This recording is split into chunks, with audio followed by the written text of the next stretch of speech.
Hey guys, and welcome back to another video. So for today we have Field Company, and I bought some items from them a while back, and this is a cleaning cloth, but I'm not necessarily going to be using it to clean, my cast iron or anything like that. What I am going to be using this for is for baking, to either put over my dough or things like that. I also bought their pin, roller pin.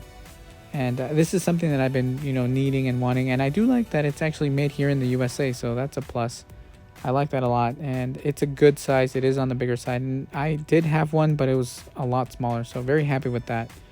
The other thing that I bought was actually their seasoning oil. I love their seasoning oil. One of the best seasoning oils out there. This might sound a little crazy, guys, but I feel like it's a little better than Buzzy Wax. I know I said it. Sorry guys if I offend you, but I do like the results, and if you guys haven't tried it, give it a go. And that's why I say it, because I've been using all kinds of oils. I've seasoned so many pieces now, and I've tried all the brands out there.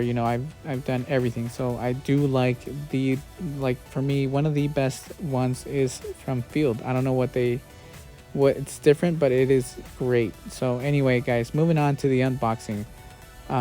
This is their their number 9. This is their griddle. It's a great size. It's almost, I want to say, like a 10 and a quarter, and it's a good depth. It's not just completely flat, so I like that it has that lip, and that lip is very helpful for any, if you're what I did was actually not just making pancakes or some French toast or anything like that. I actually also cooked some eggs on this, and I made an omelet, and it turned out great. I like it. So as always, Field Company has a very elegant logo. I like their lettering. Everything about it is just very elegant. I like this piece a lot, and I like the angle of the handle. So very impressed with that.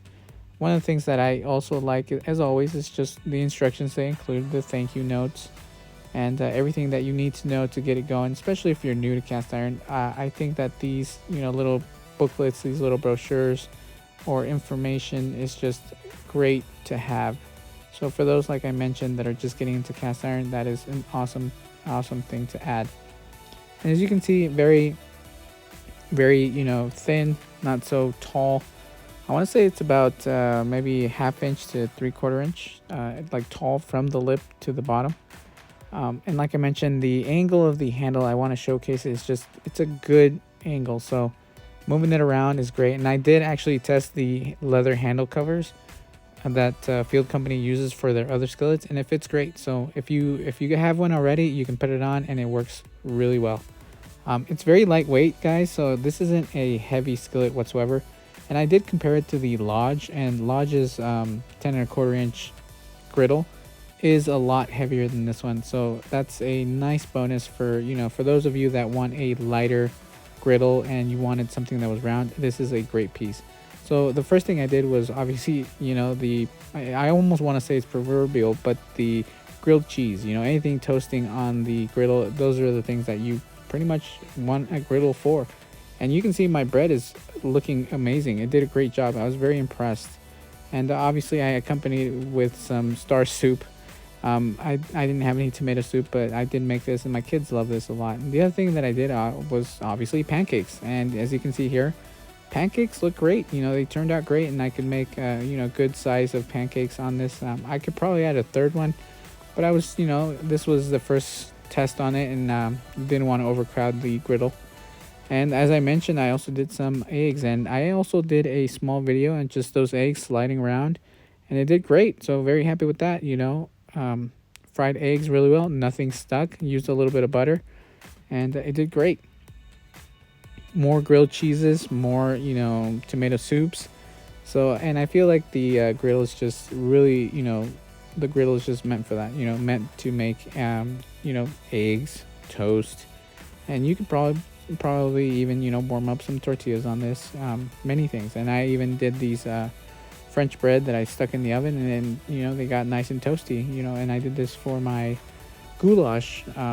So it turned out great. So far I've had so much use in it. And if you're sitting there and wondering, well, what do I need a griddle for, this was a perfect example, because I don't think I've ever done a omelet as well as I have with this griddle. So, I got some, for me, I was like, this kind of feels a little overboard. I don't know if people actually do this, but I'm sure a lot of people do. And I'm just the only goofball here that's never tried it. But like I mentioned, I did in my omelet, I did some peppers, a little bit of butter.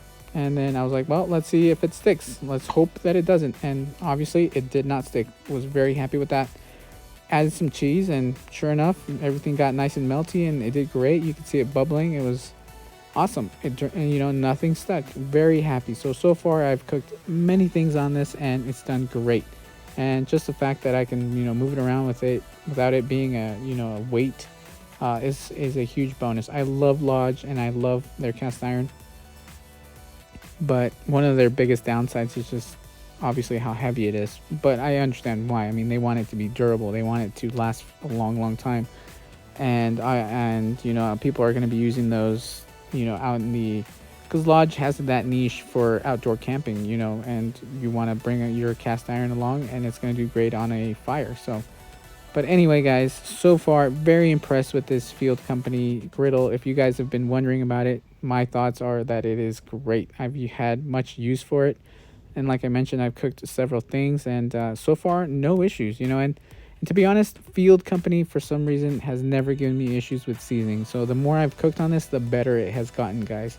I'm very happy. Nothing has stripped my seasoning whatsoever. Everything has stuck, seasoning wise, has done really well. And with this, after I did the omelet, all I did was just rinse it with a little hot water, and that was it. And then left the residue oil, and just kind of left it there, let it bake a little bit in the oven, and that was it. Cleanup was a breeze.